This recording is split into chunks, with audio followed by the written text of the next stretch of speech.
बिस्मिल्लाहिर्रहमानिर्रहीम। अस्सलाम वालेकुम नाज़रीन, आप यूट्यूब चैनल देख रहे हैं। मैं इमरान खान हूँ। नाज़रीन, बड़े पैमाने पर अमेरिका में यह मुतालबा शुरू हो गया है कि ईरान की जंग अब ख़त्म की जाए।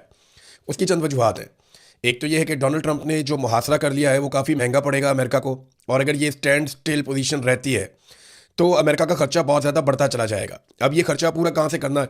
डोनाल्ड ट्रंप के दिमाग में ये आइडिया है कि अगर मिडल ईस्ट में कारोबार बंद हो जाएगा, या जो गल्फ़ ममालिक की या खलीजी ममालिक की तेल की बड़ी दुकान है वो बंद हो जाएगी, तो फिर वेनेजुएला में और अमेरिका में जो तेल है वो बिकना शुरू हो जाएगा और वो खसारा वहाँ से कवर कर लेंगे।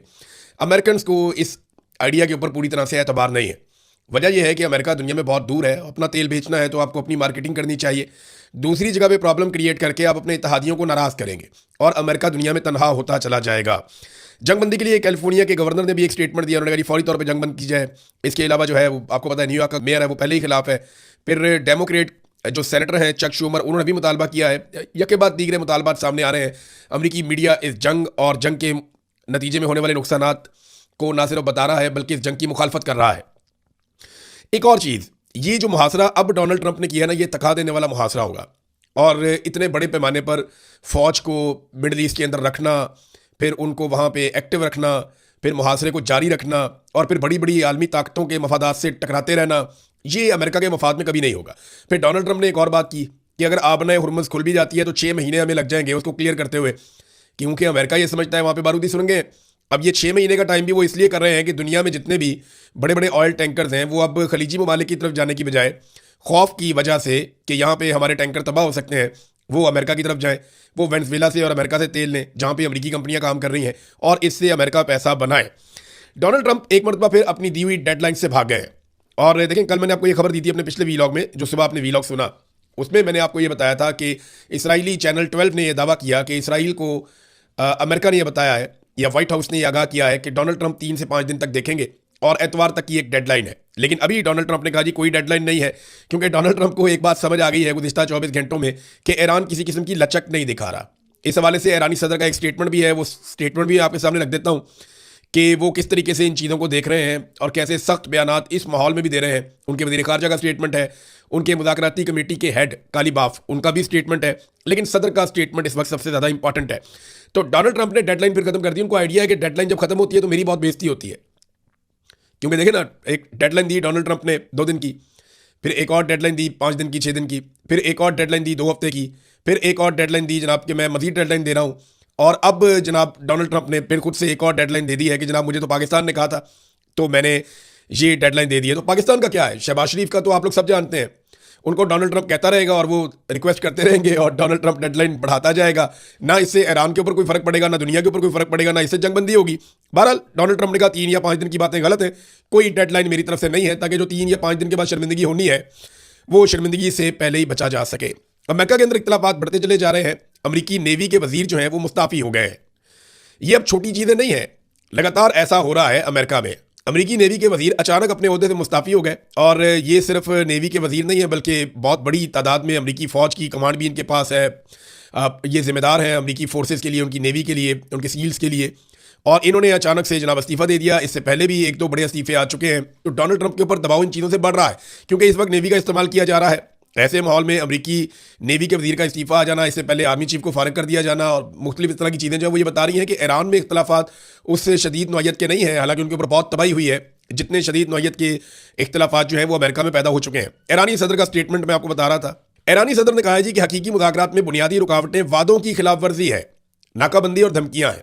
देखिए, जब पाकिस्तान के फील्ड मार्शल गए थे ना ईरान में, तो उस वक्त ईरान ने कुछ मुतालबात किए थे जो बड़ी जायज़ मुतालबात थे, और फील्ड मार्शल ने कहा जी मैंने अमेरिका से बात कर ली है, और उन्होंने अमेरिका से बात करके ईरान को यकीन दहानी करवाई थी कि ये चीज़ें हो जाएंगी।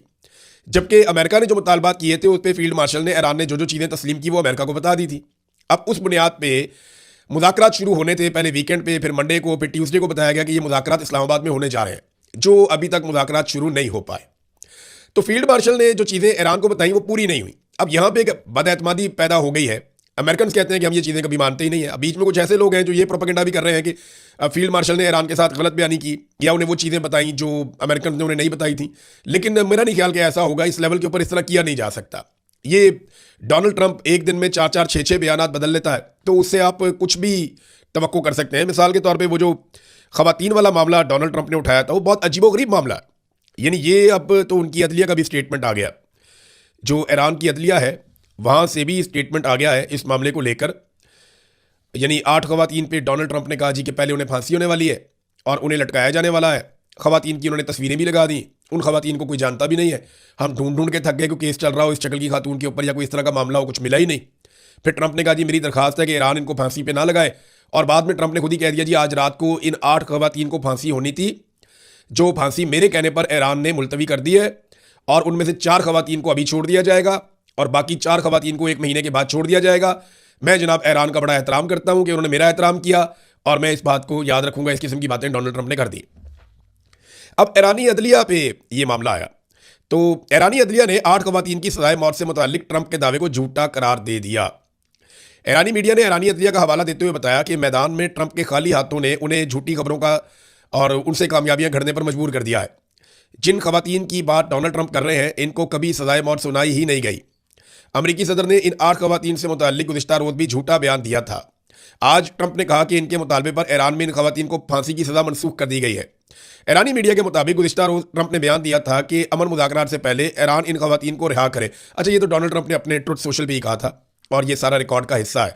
जबकि जो ईरानी एम्बेसियां हैं दुनिया भर में वो ये कैटेगोरिकली कह रही है कि डोनाल्ड ट्रंप ने आर्टिफिशियल इंटेलिजेंस की खवातीन की जान बचा ली, एआई खवातीन की जान बचाई, इसका हकीकत से कोई ताल्लुक नहीं है। नाज़रीन, ट्रंप की इस किस्म की कार्रवाइयाँ और बड़े सख्त किस्म के बयानात, कभी ईरान के बारे में सिविलाइजेशन मिटा देने की बात, कभी पूरे मुल्क को धमाके से उड़ा देने की बात, कभी ग्रीनलैंड पे कब्जा करने की बात, कभी यूरोप को धमकियाँ, कभी नेटो को धमकियाँ, इन चीज़ों की वजह से अमेरिका का जो तशख़्ख़ुस है वो बहुत बुरी तरह तब्दील हो गया है।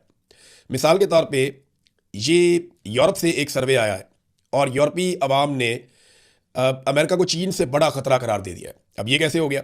यूरोप में किए गए एक हालिया सर्वे में इंकशाफ हुआ है कि अमरीकी सदर डोनाल्ड ट्रंप के यूरोप मुखालिफ बयानात के बाद यूरोपीय अवाम के ख्यालात में बहुत बड़े पैमाने पर तब्दीली आ गई है। एक बड़ी तादाद अब अमरीका को चीन के मुकाबले में ज़्यादा बड़ा खतरा समझती है। 36% यूरोपीय ममालिक में रहने वाले लोग ये समझते हैं कि अमेरिका यूरोप के लिए बड़ा खतरा है, जबकि 29% ये समझते हैं कि चाइना यूरोप के लिए बड़ा खतरा है। हालांकि माजी में रशिया और चाइना को बड़ा खतरा समझा जाता था, लेकिन अब बड़ा खतरा अमेरिका को समझा जा रहा है। ये अमेरिका ने अचीव किया गुज़िश्ता सिर्फ चंद महीनों में। डोनाल्ड ट्रंप ने बड़ी रफ्तार से ये काम दिखाया। अच्छा, इसमें हम कुछ कैरेक्टर्स को भूल नहीं सकते। इनमें एक किरदार तो पेड्रो का है, जो स्पेन के वज़ीर आज़म है। ये बहुत दलेर आदमी है, बड़ा खुलकर बात करता है और सही बात करता है, टका कर बात करता है, तो बड़ा मकबूल भी है। और फिर इसके बाद मैक्रोन को इसके रास्ते पे चलना पड़ा, दीगर रहनुमाओं को इसके रास्ते पे चलना पड़ा, क्योंकि यूरोप में ये बहुत मकबूल हो गया। फिर जॉर्जिया मेलोनी, आपको याद होगा वो खातून जब शहबाज शरीफ साहब सलूटे मार मार के डोनाल्ड ट्रंप की अंधाधुंध तारीफें कर रहे थे, उस वक्त एक खातून पीछे मुंह पर हाथ रखकर खड़ी थी, जॉर्जिया मेलोनी। वो वहाँ पे तो चुप करके खड़ी थी हाथ मुंह पे रख के, लेकिन जब आप उन्हें बोलते हुए सुने तो आपको आइडिया होता है कि ये कितनी बड़ी लीडर है और कितना ज़बरदस्त तरीके से बोलती है। वो खातून ने भी एक रोल प्ले किया। और अब ऐसा हो रहा है कि यूरोप के 4 ममालिक कम से कम अब तक, और ये बड़े ममालिक हैं, जो इसराइल से अपने दिफाई ताल्लुकात या मुआहदे ख़त्म कर चुके हैं और इसराइल से दूर चले जा रहे हैं। बल्कि हंगरी के अंदर एक वज़ीर आज़म था जो इसराइल को बहुत सपोर्ट करता था, डोनाल्ड ट्रंप का खास आदमी था। वो वहाँ पे 2/3 अक्सरियत से इलेक्शन हार गया, उसका मुखालिफ 2/3 अक्सरियत से जीत गया। और वहाँ जो नया आने वाला वज़ीर आज़म है उसने स्टेटमेंट दे दिया कि अगर यहाँ पे आता है नेतन्याहू तो आर्मी अदालत के फैसले के मुताबिक, वारंट के मुताबिक उसे गिरफ्तार किया जाएगा। तो यूरोपीय अब ये समझते हैं कि अमेरिका हमारे लिए चीन से ज़्यादा बड़ा ख़तरा है। प्रेस टीवी की एक खबर आई है और उसमें ईरान ने एक बड़ा मुतालबा किया है। ये बहुत इंपॉर्टेंट चीज़ है, मैं चाहता हूं मैं आपके साथ ज़रूर शेयर करूं। प्रेस टीवी ने इस खबर को कंफर्म किया है। एक बहुत बड़ा डिप्लोमेटिक मूव है जो ईरान ने चला है। एक ऐसी सफारती कोशिश उन्होंने की है जिसमें वो डिमांड करते हैं कि इसराइल अपने न्यूक्लियर प्रोग्राम की सारी तफसीलात जो है वो सबमिट करे इंटरनेशनल मॉनिटरिंग के सामने। यानी IAEA जो है वो ईरान के तो पीछे पड़ा हुआ है, पाकिस्तान के पीछे भी बड़ा अरसा पड़ा रहा, लेकिन खामोशी के साथ इसराइल ने कितने हथियार बना लिए, एटमी कुव्वत कैसे बना, उसके पास कितने हथियार हैं और कितने एटमी वॉरहेड्स हैं, इसके ऊपर किसी ने तवज्जो नहीं दी, बल्कि मगरिब सारा का सारा चुप करके बैठा रहा। अब ये मामला ईरान ने उठाया। अगर इस मामले के ऊपर रशिया, चाइना, यूरोपीय ममालिक मिलकर बात करते हैं, पाकिस्तान को भी इस पर बात करनी चाहिए, तो फिर पूरी दुनिया में रोला पड़ेगा कि इसराइल के पास एटमी हथियार नहीं होने चाहिए। क्योंकि देखें, सबके ऊपर हमला जो कर रहा है वो इसराइल कर रहा है। अभी अटैक करने का इस वक्त, कुछ अर्सा पहले आपको याद होगा कतर के ऊपर भी इन्होंने बम मार दिए थे, तो अटैक करने में तो ये 1 मिनट लगाते हैं। इसराइली इनका तो झाका खुला हुआ है, लिहाजा इनके पास एटमी हथियार होना ज़्यादा खतरनाक बात है। तो इसमें अब ईरान ने एक मुतालबा किया है, देखते हैं कि आने वाले दिनों में इस पर क्या डेवलपमेंट होती है। ईरान और अमेरिका ने जो जो जहाज़ पकड़े गए हैं या जिन जिन जहाज़ों को उन्होंने रोका है या जिनको वहाँ पर सीज़ किया है, उनकी वीडियोज़ डालना शुरू कर दी हैं। जो ईरानी तेल लेकर जा रहे हैं उन जहाज़ों को अमेरिका पकड़ता है, वीडियो डाल देता है। जो ईरानियों की रोकने की सलाहियत है, जिस तरह वो रोकते हैं और सीज करते हैं, साइड पे ले जाते हैं, वो भी वीडियो जारी करते हैं। उधर ईरान ने एक और स्टेटमेंट जारी किया है और ये दावा ईरान के अंदर से किया गया है कि जो हुर्मुज़ टैक्स लिया जा रहा है, अब नए हुर्मुज़ पे जो टैक्स लिया जा रहा है, उसकी पहली आमदनी ईरान के मरकजी बैंक में जमा करवा दी गई है। ये दावा भी सामने आया है। अच्छा, अब यहाँ पे एक नया ईरान है। ईरान की एक नई क़यादत है जो पुरानी क़यादत में से निकल कर आई है। ऐसा नहीं है कि रजीम चेंज ऑपरेशन वहाँ पे मुकम्मल हो गया, बल्कि ज़्यादा सख्त गीर लोग आ गए हैं। मुश्तबा खामनेई के बारे में कहा जाता है कि वो ज़ख्मी है और वो बहुत तकलीफ में है, बहुत ज़ख्मी है, लेकिन इसके बावजूद वो लीड कर रहे हैं। फिर उन्होंने अपना पूरा ख़ानदान खोया है। अब ऐसा आदमी किस लेवल पे रिएक्ट कर सकता है, ये अंदाज़ा आप थोड़ा सा उनकी कैफियत में जाके सोचे तो आपको हो जाएगा। रज़ा पहलवी, जिसको ये जंग शुरू होने से पहले ऐसा लगता था कि वो ईरान चला जाएगा, उसको ईरान की सरजमीन पे उतारा जाएगा और वो ईरान का बादशाह बन जाएगा और सारी चीज़ों को कंट्रोल करेगा, ये बर्तन में इसके ऊपर कैचअप फेंक दिया एक बंदे ने। लंबे बालों वाला आदमी पीछे पीछे आ रहा था। रज़ा पहलवी वहाँ पे सामने मुजाहिरीन खड़े हुए थे ईरान के, ये उधर को जा रहा था, हाथ हिला रहा था, कुछ इसकी हमायती को मुखालिफ, इस तरह वो चलता रहता है। तो जो रज़ा पहलवी है वो जा रहा था, पीछे एक लंबे बालों वाला शख्स था, वो ऐसे लग रहा था जैसे मीडिया वाला। वो अचानक पीछे से आता है और इसकी गर्दन के ऊपर और पूरे वो सूट के ऊपर पीछे से कैचअप फेंक देता है। वो रंग फेंका, वो कैचअप ही लग रहा था देखने में। तो बाद में लोगों ने उसको, जो सिक्योरिटी वाले उन्होंने उसको पकड़ लिया, लेकिन काफ़ी ठीक ठाक बेइज्जती रज़ा पहलवी की हो गई है। जो लोग अपने मुल्क के लोगों के बारे में नहीं सोचते, जो लोग नफरत फैलाते हैं, जो लोग जुल्म करते हैं, जबर करते हैं, जो फस्तायत के आला कार बनते हैं, जो बैरूनी हाथों में खेलते हैं, फिर जब वो अपनी कौम के हत्थे चढ़ते हैं तो ये वाक़यात हमने देखा, पहले भी होते रहे हैं। हमने ये भी देखा कि लोगों ने उठा के लीडरों को कचरे के ड्रमों के अंदर फेंका, और ये वीडियो बाकायदा मौजूद है और ये रिकॉर्ड का हिस्सा है। तो उन सारे लोगों को डरना चाहिए जो इस किस्म की हरकतें करते हैं। इमरान खान साहब से मिलने के लिए नाज़रीन जेल में कोई नहीं आया। इमरान खान साहब इस वक्त पाकिस्तान की मिलिट्री एस्टेब्लिशमेंट की शदीद मुखालफत की वजह से जेल काट रहे हैं। उन्हें कैद तन्हाई में रखा गया है, किसी से उनकी मुलाकात नहीं होने दी जा रही। फ़हीम अख्तर मलिक साहब की रिपोर्ट, उसके मुताबिक इमरान खान साहब को जेल में मिलने एक मरतबा फिर कोई नहीं आया।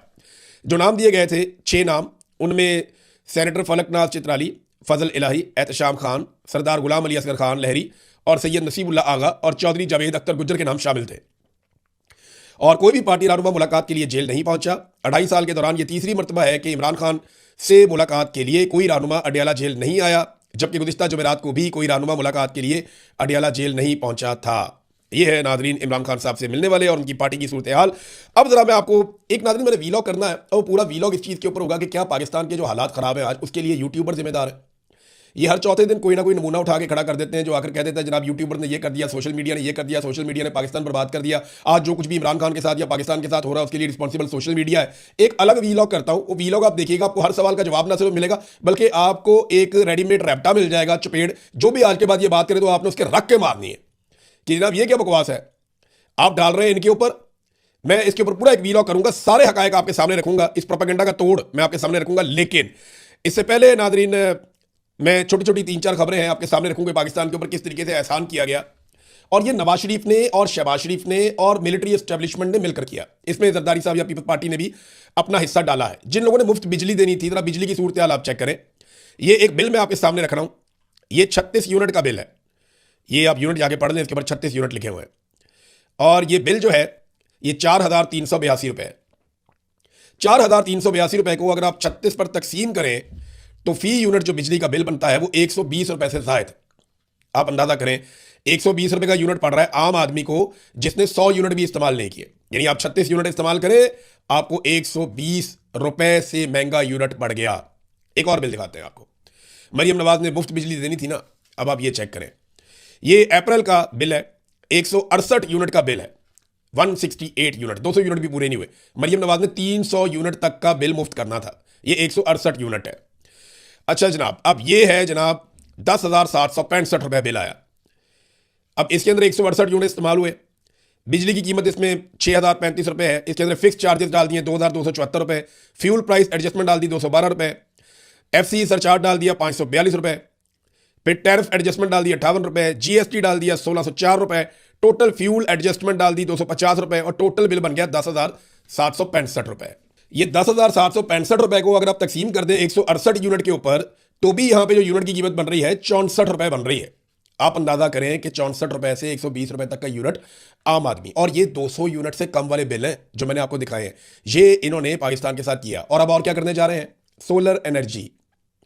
यानी ये होता है ना, पाकिस्तान के अंदर धूप निकलती है पूरा साल, तो आपके पास एक मार्जिन है कि आप सोलर लगवाएं अपने घर के अंदर और आप उससे बिजली पैदा करें, और जो इजाफी बिजली आप पैदा करें उससे आप अपने बिजली के बिल को कम कर सकते हैं।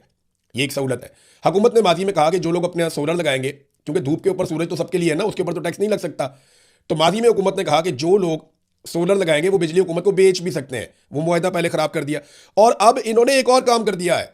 वो ये कह रहे हैं, वजारत तवानाई ने कहा कि सोलर सिस्टम लगाने वाले तमाम सार्फिन के लिए नेपरा से लाइसेंस लेना लाजमी है।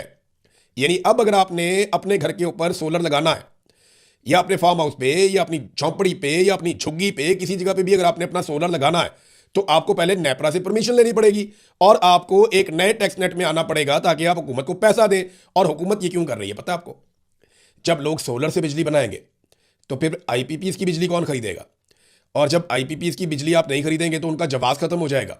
फिर वो कौम की जेब कैसे काटेंगे? तो आईपीपीज को सहारा देने के लिए, आईपीपीज की जेब में पैसा डालने के लिए इस फ्रॉड हुकूमत ने सोलर के ऊपर भी एक और पाबंदी लगा दी है। यानी आप हुकूमत से बिजली खरीदेंगे, आप मजबूर हैं। आप महंगी बिजली खरीदेंगे, आप मजबूर हैं। आप जितनी बिजली खरीदेंगे उससे 3 गुना पैसा देंगे, आप मजबूर हैं। और यह ज्यादती लगातार पाकिस्तान के साथ की जा रही है। हम 2000 अरब से जायद, हम गरीब मुल्क हैं, 2000 अरब रुपए से जायद पैसा हम दे देते हैं सिर्फ इन कंपनियों को। सिर्फ इन कंपनियों को हम ये पैसा दे देते हैं आईपीपीज को, क्योंकि नवाज शरीफ और शहबाज शरीफ ने और मिलिट्री एस्टेब्लिशमेंट ने इनके साथ मुआहदे कर रखे थे, और इनके फ्रंटमैनों के ये सारे के सारे मंसूबे हैं। अब ये पैसा इनके घरों में जा रहा है, तो ये चाहते हैं कि आईपीपीज हमेशा चलते रहे, हमेशा चलते रहे, इनकी दिहाड़ी लगती रहे और कौम की जेबें कटती रहे। ये है तरीका वारदात जो ये हमेशा से करते हैं। इन्होंने एक पावर प्लांट लगाया था, नंदीपुर पावर प्लांट। मैं अभी आपको साहिवाल पावर प्लांट का भी बताऊंगा, जो कोल पावर प्लांट इन्होंने लगाया था। उस वक्त मैंने शहबाज शरीफ को जाती हैसियत पे मना किया था कि ये काम मत कीजिएगा, लेकिन ऐसी तबाही फेरी उन्होंने, क्योंकि एक्सपर्ट्स की रिपोर्ट्स आ रही थी, मैंने सारी स्टडी की थी, हर चीज ला के उनके सामने शहबाज शरीफ के रखी थी, लेकिन वो नहीं माना ना, पैसा बहुत था। अब नंदीपुर पावर प्रोजेक्ट उन्होंने लगाया, सिर्फ 95 मेगावाट बिजली बनी है उससे, बस सिर्फ उससे 95 मेगावाट बिजली इन्होंने पैदा की, और एक ही मरतबा पैदा की। 4 दिन के बाद जनाब ये पावर प्लांट बंद हो गया। इनकी नाअहली की वजह से ये पावर प्लांट बंद हो गया, और ये आज तक बंद पड़ा है। अपनी जान बचाने के लिए इन्होंने इसके रिकॉर्ड को आग लगा दी, और जो इसका इंचार्ज था उसको सदारती अवार्ड भी दे दिया। अंदाजा करें आप, ये है नाजरीन इनका काम। इन्होंने कौम को, मुल्क को ऐसे लूटा है कि जैसे कोई डाकू भी नहीं लूटता, जो इन्होंने इस मुल्क के साथ कर दिया। नेक्स्ट व्लॉग में और कुछ चीज़ आपको बताऊंगा। अब तक के लिए इतने, अपना ख्याल रखिएगा, अपने चैनल का भी। अल्लाह हाफ़िज़।